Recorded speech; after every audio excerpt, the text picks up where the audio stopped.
Ok, acá estamos con la clase número 9 sobre el libro de Apocalipsis. Vamos a estar viendo los capítulos 8 a 11, así que tenemos bastante material. No vamos a detenernos mucho en los detalles. Quiero mencionar, después de esta clase, tienen el primer examen grande, digamos. Tenemos dos exámenes grandes.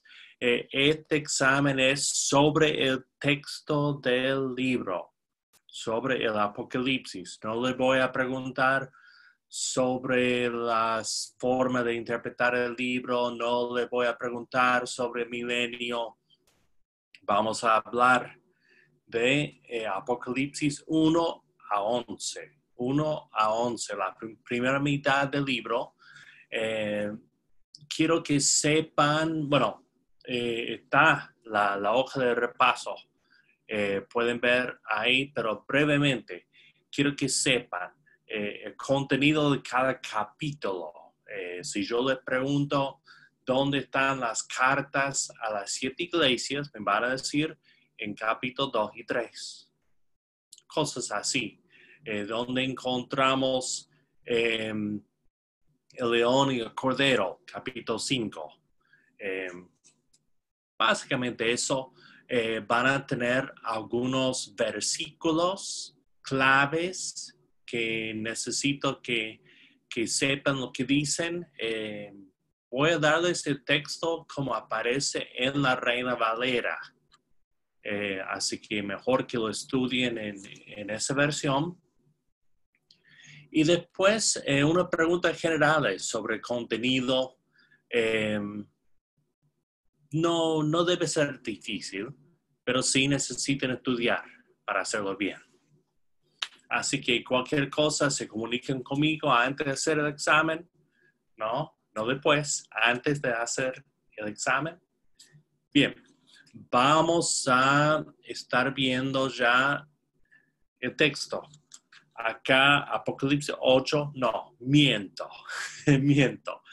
Quiero que miren en su cuaderno de estudios lo que habla del plan del libro, porque esto es importante. Ya hemos tenido en el capítulo 6 y 7 unas visiones que yo confieso que yo veo como una descripción del fin, ¿no? Que ya hemos visto el juicio final. Vamos a volver a ver otras visiones explicando ese mismo tema. La forma que yo veo el libro, una cosa que se dice recapitulación, ¿no? Y vamos a examinar eso. Pero hay otra forma de ver el libro. En general, ¿no?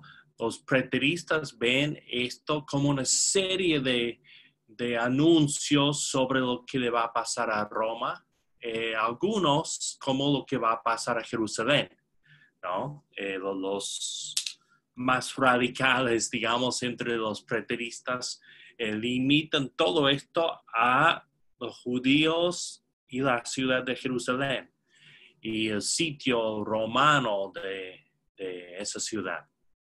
Entonces, ellos ven acá una descripción de lo que va a pasar con los judíos que no creen en Cristo. Otros preteristas más moderados ven esto como una serie de anuncios sobre lo que va a pasar a Roma. Algunos piensan que es cronológico, ¿no? O sea, lo que empieza en el 6 sigue. La mayoría ven un corte en el capítulo 12 y después del 13 a 19 o a 20 es una progresión, ¿no?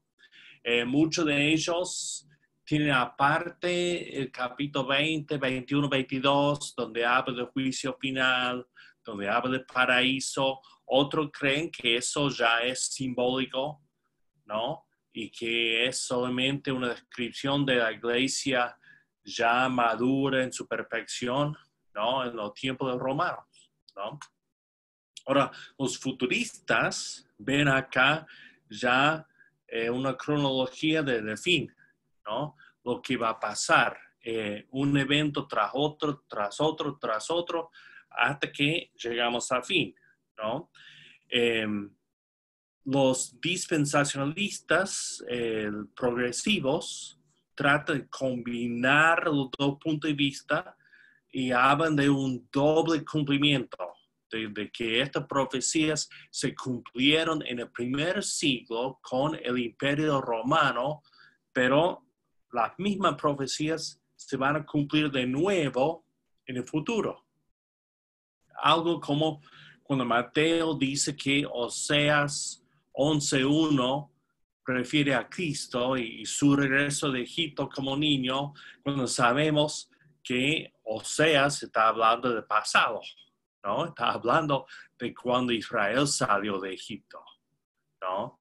Entonces Mateo aplica un doble cumplimiento de esta profecía y los dispensacionalistas progresistas lo ven así, que el Apocalipsis habla de Roma, pero también se va a aplicar al fin del mundo. Los idealistas y algunos preteristas creen que los oráculos no representan una serie de eventos, sino los mismos eventos vistos con distintos símbolos. Y dentro de esa idea está esto de la recapitulación, ¿no? Veamos brevemente. Los oráculos son paralelos, describiendo los mismos eventos. Entonces vamos a ver que lo que se describe en el capítulo 6, por ejemplo, lo vemos en el 16 también. Las mismas palabras que vamos a ver en el 8 ocurren en el 11 y en el 16, ¿no? Tenemos varias veces donde el libro dice, Babilonia ha caído, Babilonia ha caído. ¿Cuántas veces cayó? ¿No? Entonces, vemos esta repetición. Básicamente hay un tiempo de juicio seguido por un tiempo de salvación, ¿no? Que hay un juicio que cae sobre el mundo entero y Dios rescata a los suyos, ¿no? Entonces, eso se ve en el capítulo 6 y 7, se ve en el capítulo 11, se ve en el capítulo 14, 15, en los capítulos 16 a 18 y luego en 19, una descripción más larga del castigo, del sufrimiento ahí. Y lo vemos en el capítulo 20 y luego en el 21, la salvación, ¿no? Bueno, pueden leer todo esto, que tenemos la destrucción de la tierra en varias ocasiones. ¿Cuántas veces se va a destruir? Como ya vimos en el capítulo 5, al final, habla de que todos están alabando a Dios y luego tenemos gente que se opone a Dios. Y recién al final, cuando de nuevo están todos de acuerdo, todos los que sobreviven, ¿no? El castigo de Dios. Entonces, miren el resumen acá. Cada serie de oráculos termina con una declaración de castigos y premios, ¿no? Entonces, tenemos la serie de oráculos, de visiones, ¿no? Y terminan con esta declaración de castigos y premios. Los oráculos, las visiones son muy parecidas entre sí. Y la mejor forma de entender estos oráculos es ver que todos están describiendo los mismos eventos. Que todos están describiendo los mismos eventos. Mi forma de verlo. Bien, Apocalipsis 8 a 11, lo que vamos a ver hoy. Acá, como todo lo que estamos estudiando, pero sobre todo en esta parte, necesitamos tener en mente ciertos pasajes, ciertas escenas, ciertos eventos del Antiguo Testamento, como ser la destrucción de Sodoma y Gomorra, la plaga sobre Egipto, el rescate en el Mar Rojo, y esto va a ser un tema continuo en este libro, ¿no? La victoria en el Mar Rojo, ¿no? Como el pueblo de Dios se escapa y es establecido y luego va a la tierra prometida, pero eso más tarde, ¿no? La conquista de Jericó, el monte Sinaí, de nuevo, necesitamos recordar que para los judíos lo más importante del monte Sinaí es que Dios habló.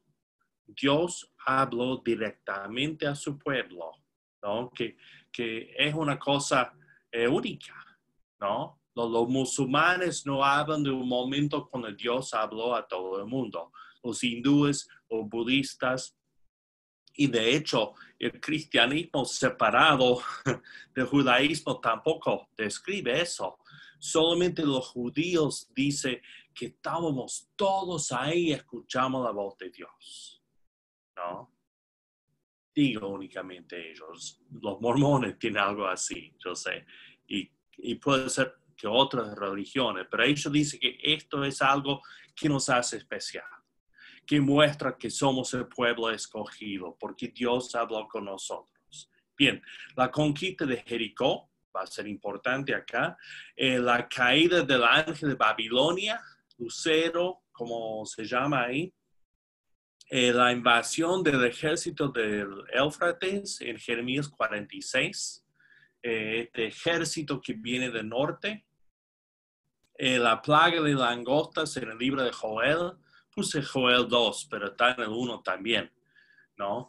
Esta plaga de langosta tan fuerte, tan dramática, que era obvio que era castigo de Dios. El momento en que se mide el templo en Ezequiel 40 y una cita, una descripción de un libro que no está en nuestra Biblia, pero que está entre los deuterocanónicos, ¿no? Los libros apócrifos, que inclusive que están en alguna Biblia católica, por ejemplo. Bueno, Eclesiástico 39, que Eclesiástico era un libro conocido por los judíos y por los cristianos del primer siglo, ¿no? Aunque parece que no lo aceptaban como inspirado, pero sí un libro de provecho, un libro muy, muy leído, algo como Primera de Enoch, ¿no? Bien, escuche esta cita. Todas estas cosas son buenas para los buenos, pero para los malos se vuelven malas. Hay vientos que Dios creó para castigo, que en su furia arrancan de raíz los cerros. En el momento de castigo se desatan con violencia y así se aplaca la ira del que lo creó. El fuego, el granizo, el hambre y la peste también fueron hechos como castigos. Las fieras, los alacranes, las víboras y la guerra vengadora destruyen a los malvados. Todo esto fue creado para cuando sea necesario. Dios lo tiene reservado para la hora del castigo. Cuando Él los llama, responden alegres y cumplen sin protestar la misión que les confía. Así que esto fue escrito 200 años antes de Cristo. Seguro que Juan lo conocía, sus lectores también. Entonces vamos a ver ecos, ¿no? Ecos de eso. Bien, hagamos una oración antes de ver el texto. Padre Santo, pedimos que estés con nosotros hoy, que nos ayudes a leer tu palabra y entenderla y conocerte mejor. En el nombre de Jesús. Amén. Bien, voy a leer la primera parte del 8. Cuando abrió el séptimo sello, se hizo silencio en el cielo, como por media hora. Y vi a los 7 ángeles que estaban en pie ante Dios, y se les dieron 7 trompetas. Otro ángel vino entonces, y se paró ante el altar con un incensario de oro, y se le dio mucho incienso para añadirlo a las oraciones de todos los santos sobre el altar de oro que estaba delante del trono. Y de la mano del ángel subió a la presencia de Dios el humo del incienso con las oraciones de los santos. Bien, entonces tenemos este momento dramático, ¿no? Se abre el sello y parece que hay algo tan espantoso, ¿no? Que hay un silencio. Que también está esta idea del silencio en la presencia de Dios, ¿no? Vamos a leer algunos pasajes. Habacuc 2:20, mas Jehová está en su santo templo, calle delante de él toda la tierra. Y después describe la ira de Dios y cómo viene sobre la humanidad. Zacarías 2:13, calle toda carne delante de Jehová, porque él se ha levantado de su santa morada. Sofonías 1. 7-9, dice, calla en la presencia de Jehová, Señor, porque el día de Jehová está cercano, porque Jehová ha preparado sacrificio y ha dispuesto a sus convidados. Y en el día del sacrificio de Jehová castigaré a los príncipes y a los hijos del rey y a todos los que visten vestido extranjero. Asimismo castigaré en aquel día a todos los que saltan la puerta, los que llenan la casa de sus señores de robo y de engaño. Entonces, es la idea, silencio, porque Dios viene para castigar. En cierto sentido me hace pensar en mi papá, cuando se enojaba, ¿no? Los chicos no queríamos hacer ruido, porque eso ya podía provocarlo más. ¿No? Entonces, cuando papá estaba enojado, todos nos callamos, ¿no? Bueno, no queremos molestarlo más, no queremos, ya estaba molesto, ya está enojado, ¿no? Vamos a guardar silencio, ¿eh? Cierto aspecto de eso, ¿no? Y también está la idea de reverencia, ¿no? Porque ya Dios se ha levantado, Dios va a hablar, Dios va a actuar. ¿Quién es el hombre para estar hablando?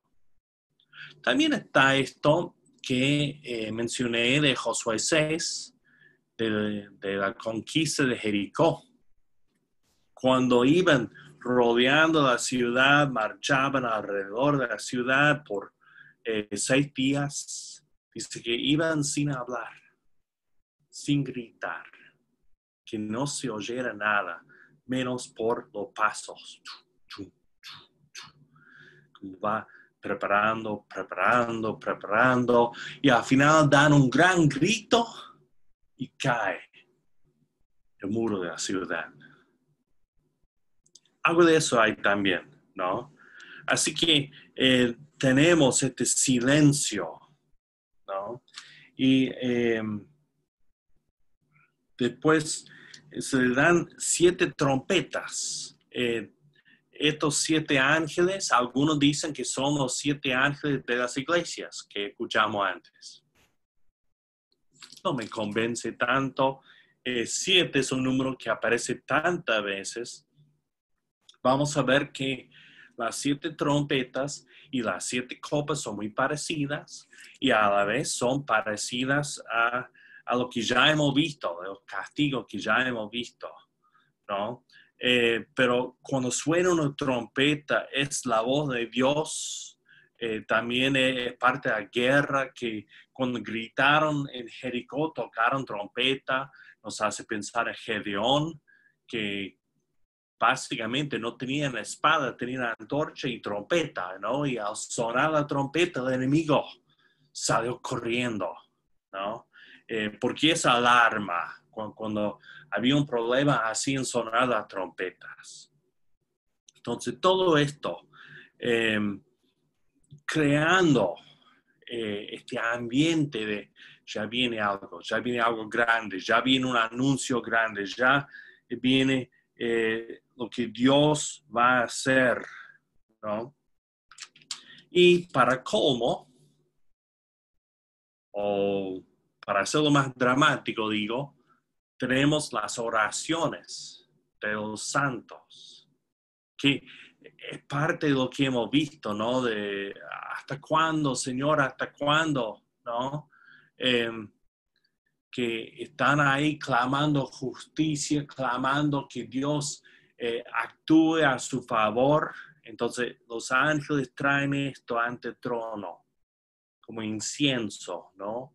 Y estos incensarios ahora van a ser parte del castigo.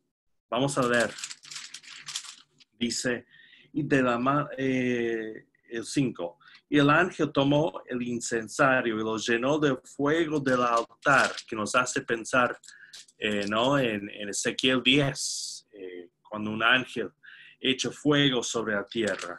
Dice, lo arrojó a la tierra y hubo truenos y voces y relámpagos y un terremoto. Estas mismas palabras aparecen en el capítulo 11 y en el capítulo 16. A ver, vamos a ver. En el 11 dice, y el templo de Dios fue abierto en el cielo y el arca de su pacto se veía en el templo y hubo relámpagos, voces, truenos, un terremoto y grande granizo. En el 16 dice, entonces hubo relámpagos y voces y truenos y un gran temblor de tierra, un terremoto tan grande cual no lo hubo jamás desde que los hombres han estado sobre la tierra. Hay una conexión directa entre estas visiones, ¿no? Cada una de estas escenas tiene que ver con el templo o con el altar que está en el templo, ¿no?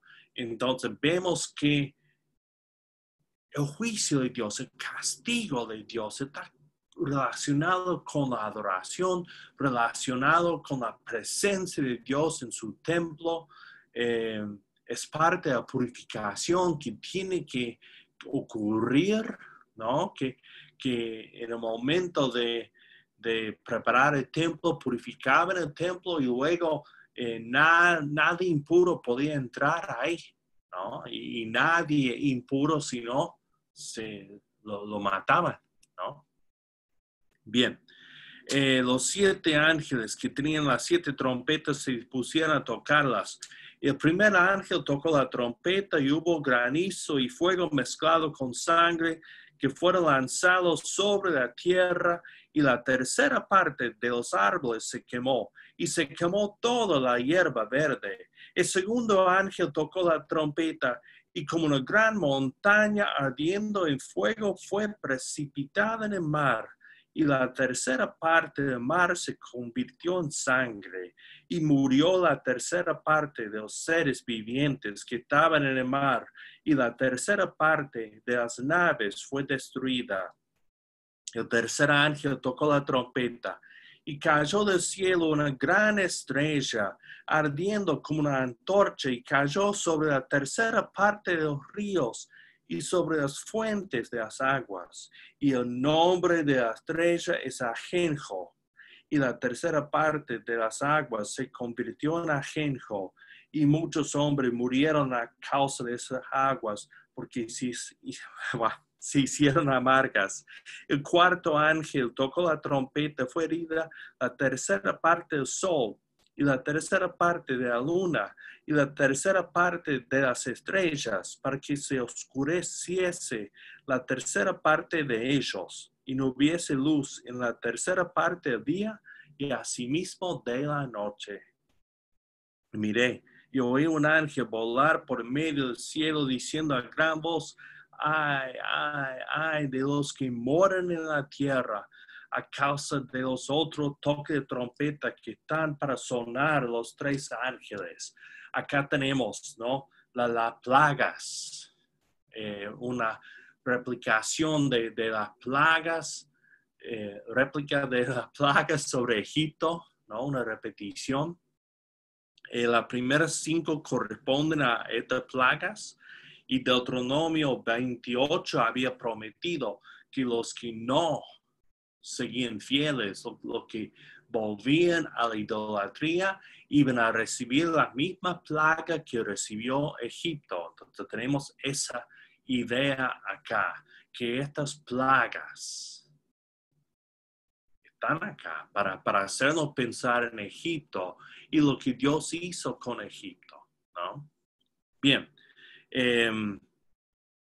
Vamos al capítulo 9. El quinto ángel tocó la trompeta y vi una estrella que cayó del cielo a la tierra y se le dio la llave del pozo del abismo y abrió el pozo del abismo y subió humo del pozo como humo de un gran horno y se oscureció el sol y el aire por el humo del pozo y del humo salieron langostas sobre la tierra y se le dio poder como tienen poder los escorpiones de la tierra. Y se les mandó que no dañasen a la hierba de la tierra, ni a cosa verde alguna, ni a ningún árbol, sino solamente a los hombres, que no tuviesen el sello de Dios en sus frentes.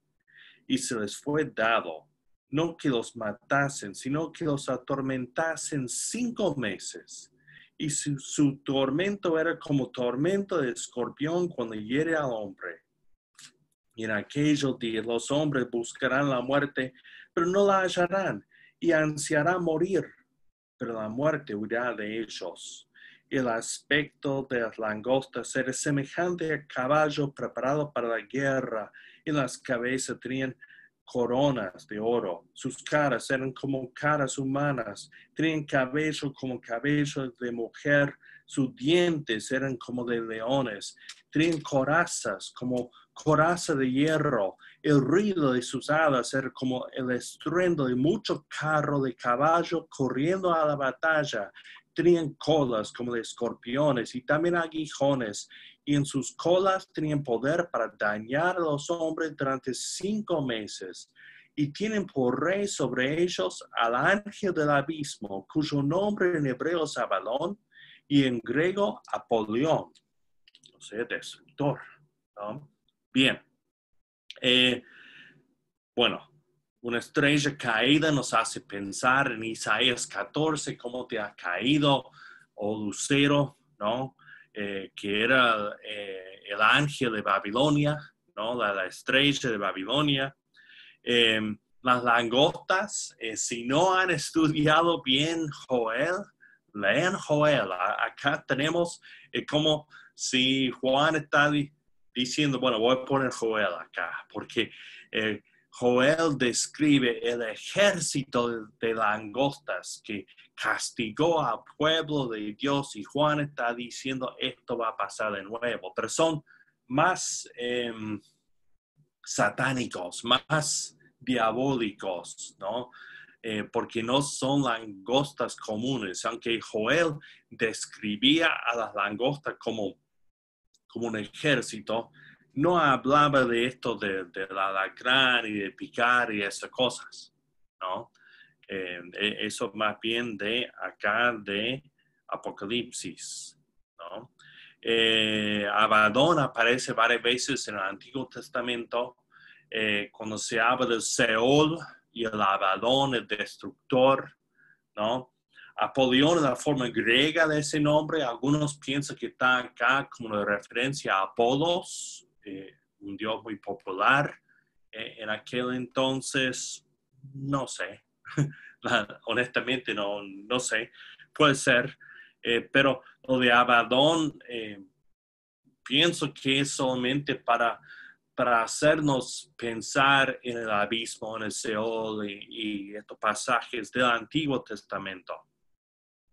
Bien, el primer ay pasó, y aquí vienen aún 2 ayes después de esto. El sexto ángel tocó la trompeta y oí una voz de entre los 4 cuernos del altar de oro que estaba delante de Dios, diciendo al sexto ángel que tenía la trompeta, desata a los 4 ángeles que están atados junto al gran río Éufrates. Y fueron desatados los 4 ángeles que estaban preparados para la hora, día, mes y año a fin de matar a la tercera parte de los hombres. Y el número de los ejércitos de los jinetes era 200 millones. Yo oí su número. Así vi en visión los caballos y a sus jinetes, los cuales tenían coraza de fuego, de zafiro, de azufre, y las cabezas de los caballos eran como cabezas de leones, y de su boca salían fuego, humo y azufre. Por estas 3 plagas fue muerta la tercera parte de los hombres, por el fuego, el humo y el azufre que salían de su boca, pues el poder de los caballos estaba en su boca y en sus colas, porque sus colas, semejantes a serpientes, tenían cabezas, y con ellas dañaban. Y los otros hombres que no fueron muertos con estas plagas, ni aun así se arrepintieron de las obras de sus manos, ni dejaron de adorar a los demonios y a las imágenes de oro, de plata, de bronce, de piedra y de madera, los cuales no pueden ver, ni oír, ni andar. Y no se arrepintieron de sus homicidios, ni de sus hechicerías, ni de su fornicación, ni de sus hurtos. Acá tenemos la idea, ¿no? Porque acá no está tocando los sellados, no está tocando al pueblo de Dios, es un castigo general.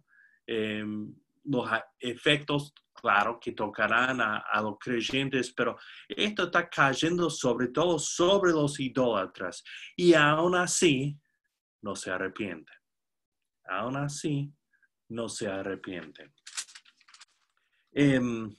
Capítulo 10. Vi descender del cielo a otro ángel fuerte, envuelto en una nube, con el arco iris sobre su cabeza, y su rostro era como el sol y sus pies como columna de fuego. Estas descripciones ya hemos visto aplicados a Cristo y aplicado al Padre.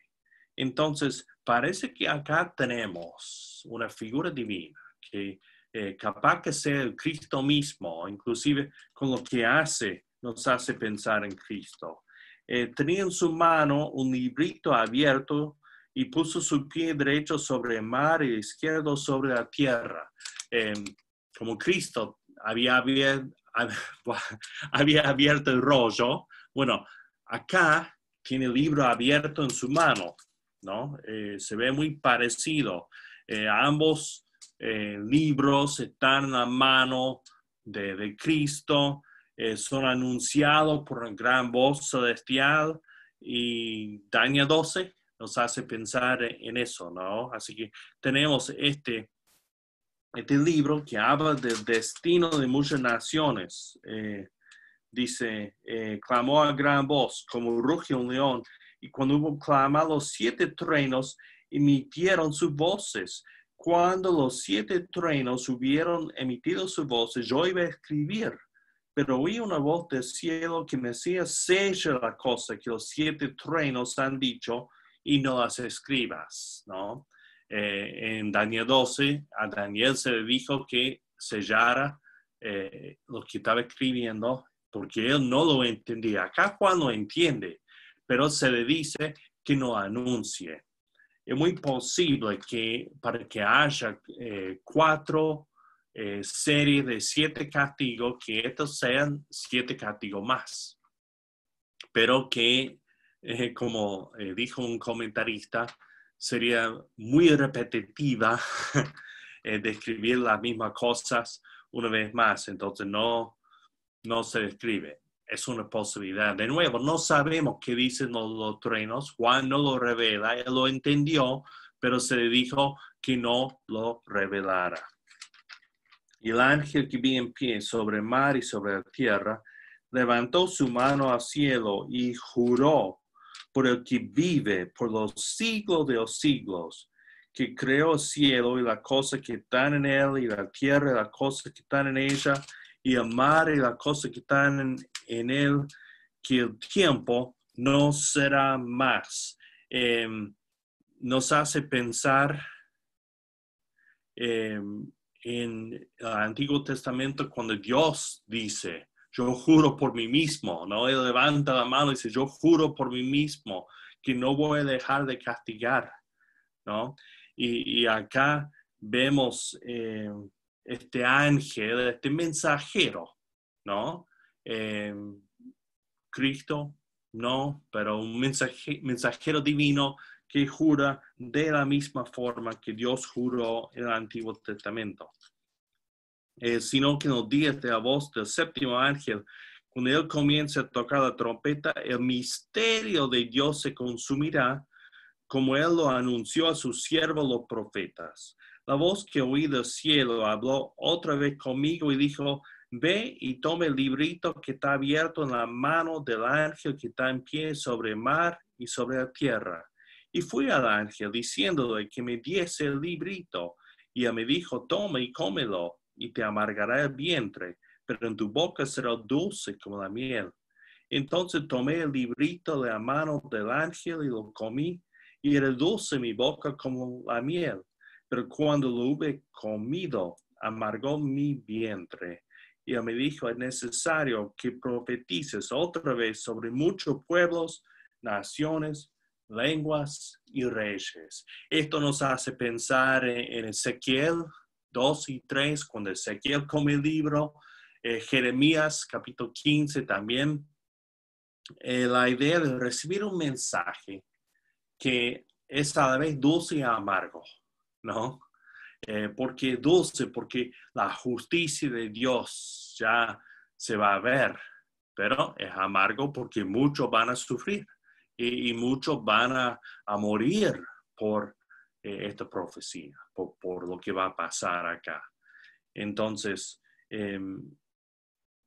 pienso que es una actitud que tenemos que tener, ¿no? Cuando pensamos en el juicio final. Yo sé que hay hermanos que ni quieren pensar en que Dios va a castigar a los malvados, pero Pablo dijo en Romanos 2 que era parte de su evangelio, la idea de que Dios iba a juzgar a todos según sus obras. Entonces, hay una parte dulce en que ya vamos a ver que Dios es justo y que al final el mal va a ser castigado, porque hay algo en nosotros que busca eso, que quiere que vemos una película donde hay un malvado matando a todos y queremos que se haga justicia, tenemos esa sensación. Entonces, debemos buscar esa dulzura, ¿no? de la justicia, pero a la vez sentimos pena porque sabemos que aún estos podrían haberse salvado y no lo hicieron. Bien, vamos al 11. Entonces me fue dada una caña semejante a una vara de medir, y se me dijo, levántate y mide el templo de Dios y el altar y a los que adoran en él. Pero el patio que está fuera del templo, déjalo aparte y no lo midas, porque ha sido entregado a los gentiles y ellos hollarán la ciudad 42 meses.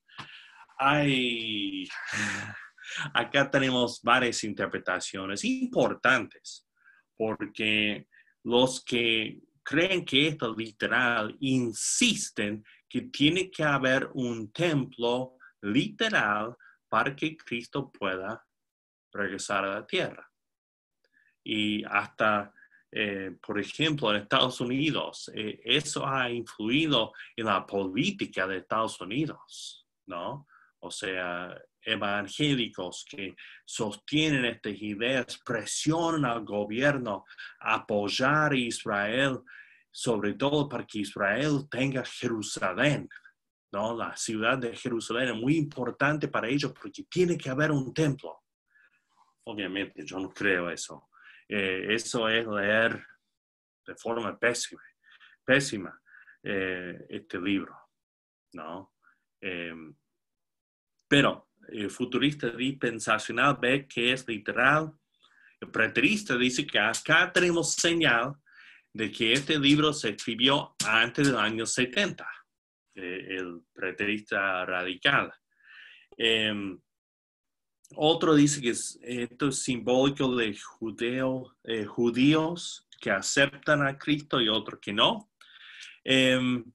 Yo pienso que esta idea de que es una representación de la iglesia, su parte interior, que no va a ser tocado, pero la parte exterior por un tiempo va a estar expuesta a los gentiles, ¿no? 42 meses, 1260 días. En otra parte dice 3 años y medio. En Daniel dice tiempos y medio tiempo. Dos formas de ver esto. tres, supongo. Uno es el tiempo en que Elías oró para que no lloviera. Es la duración del castigo sobre los idólatras, Acab y Jezabel. Otros señalan que el ministerio de Cristo duró más o menos 3 años y medio, ¿no? Para mí es mejor reconocer que esta es la mitad de 7. Entonces, este tiempo de sufrimiento no va a durar para siempre.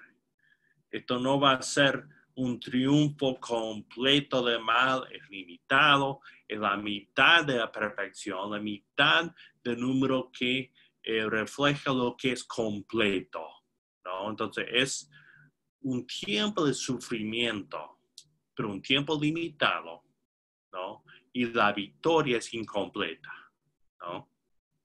Bien, daré a mis 2 testigos, ¿de dónde vinieron estos 2?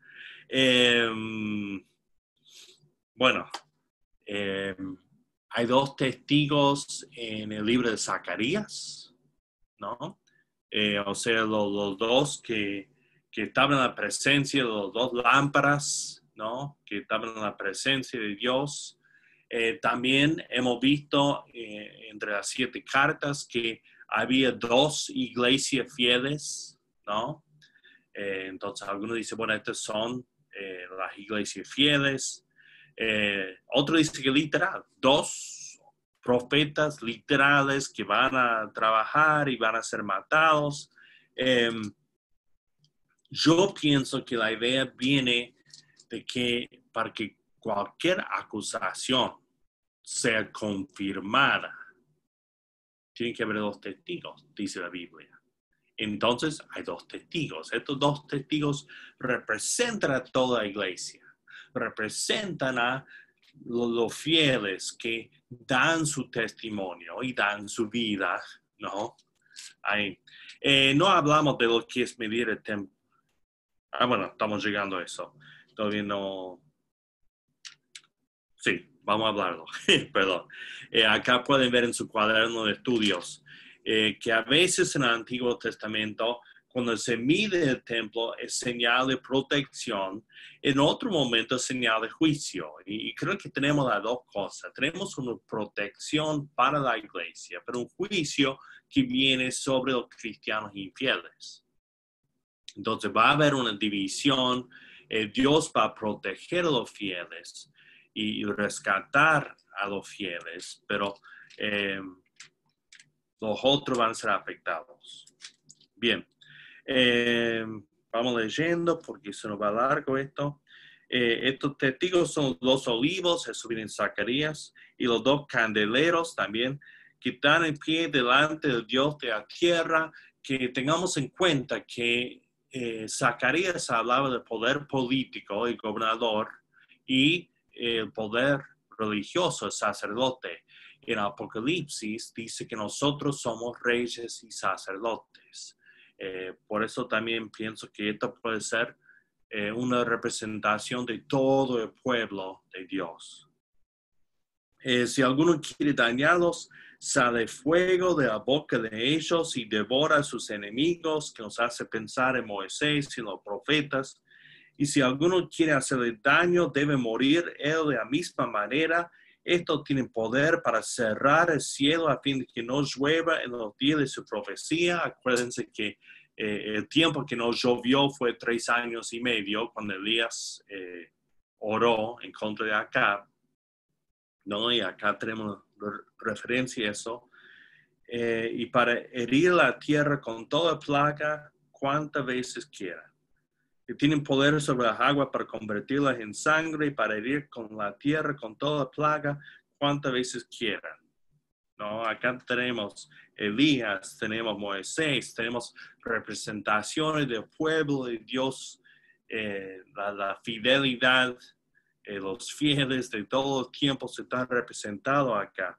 Cuando hayan acabado su testimonio, ¿eso qué quiere decir? Cuando ya hayan dado el mensaje completo, la bestia que sube del abismo hará guerra contra ellos y los vencerá y los matará. Y sus cadáveres están en la plaza de la grande ciudad que en sentido espiritual se llama Sodoma y Egipto, donde también nuestro Señor fue crucificado. Directamente Jerusalén, leyendo esto. Aunque yo pienso que acá tenemos símbolo de Roma y símbolo de toda ciudad que se opone a Dios. Sodoma, Egipto, Babilonia, Roma, Jerusalén, ¿no? Entonces, yo no lo tomo en forma literal. Yo sé que algunos sí, yo no.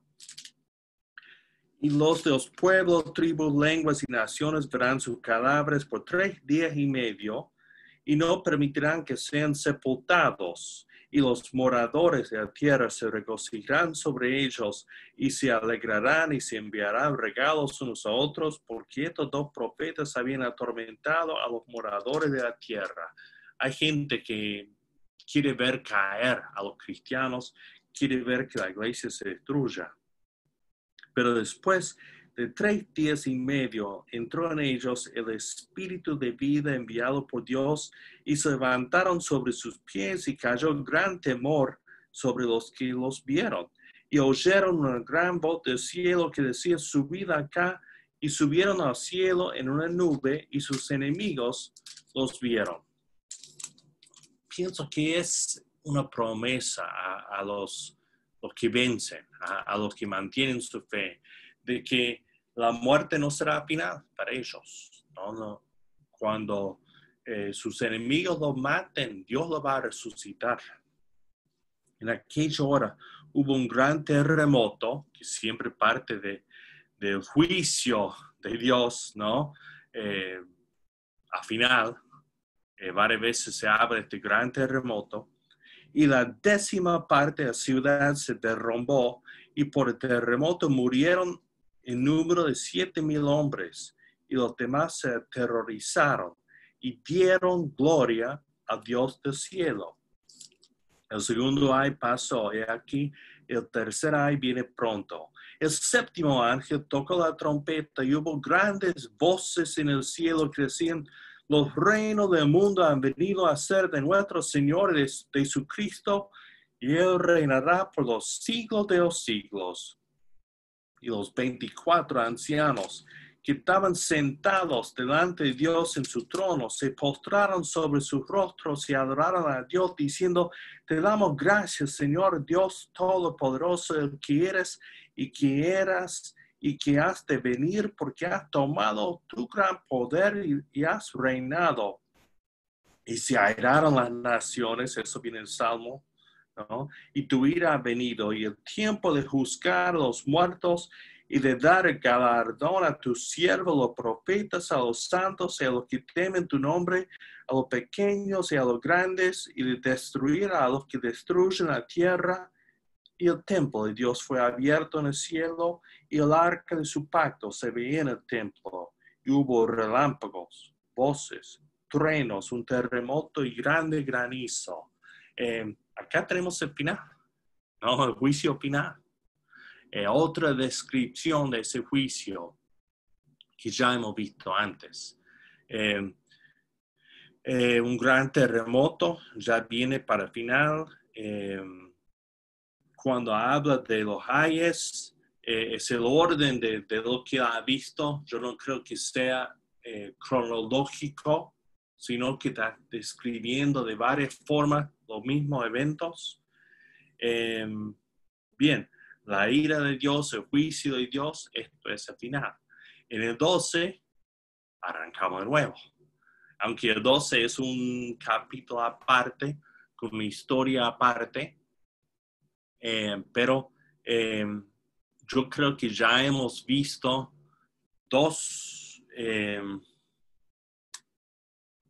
relatos, ¿no? Capítulo 6 y 7, capítulo 8 a 11, 2 descripciones de los mismos eventos, ¿no? Y de nuevo hemos llegado al juicio, hemos llegado al final. Cada vez se va dando un poco más de detalle, un poco más de explicación. Pero el mensaje es lo mismo, ¿no? Que los que no creen en Dios van a ser castigados y los que sí creen, los que sí son fieles, van a ser premiados. Ese mensaje del Apocalipsis, ¿no? Es un mensaje que nosotros necesitamos. Bien, antes de la próxima clase, van a hacer este examen parcial, ¿no? O sea, este examen, el primero de los dos grandes exámenes, no de los IELTS, sino de los exámenes. Y después también tienen la prueba de siempre antes de la otra clase. Así que tienen dos exámenes, uno grande y otro una prueba nomás, para hacer antes de la próxima clase. Así que nos veremos en la próxima clase. Siguen leyendo, siguen fieles. Nos veremos en la próxima.